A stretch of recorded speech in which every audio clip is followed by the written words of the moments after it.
حادي لله يا محسنين، ادي لي يا ولدي معك ما كتب الله منك، صدقة عند الله ما يبيع يا ولدي. الله يعطيك يا حاج. طيب ادي لي معك لا قليل دقيق ولا رز يا ولدي. والله يا حاج اننا جاوع ما في معي حتى حبة رز داخل لي، خليها على الله الدنيا حياة. لا حول الله لا حول الله. طيب جيب لي معك لابو معك بالقلاص ماشي اشرب. لا حد سألتك بالله لا عاد تحرجنا زيادة، انا عاطش ما في معي داخل حتى قطرة ما يشرب. طيب يا ولدي ايش معك عاد جالس داخل البيت؟ وفين اروح يا عاد فين اروح؟ انا جالس داخل بيتي جاوع عاطش شابع حالي مستور لحد داري بي ولا شيء. احسن من الهيانة واحسن من البهدلة.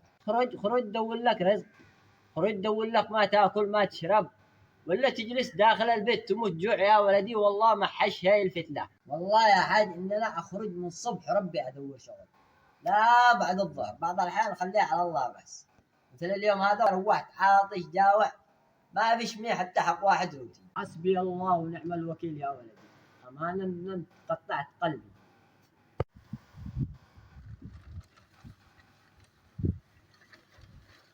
ها يا ولدي سير كل، ريح يا ولدي.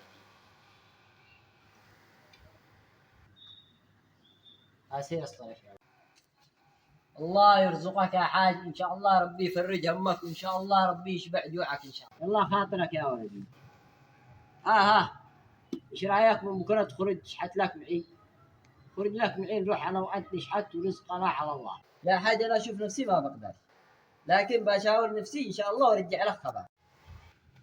خلاص هات رقمك يا ولدي. انا والله ما في معي تلفون يا حاج. ايش من عيشه انت عايش؟ لا معك اكل تاكل ولا معك ما تشرب ولا معك حتى تلفون. روح موت لك يا ولدي احسن.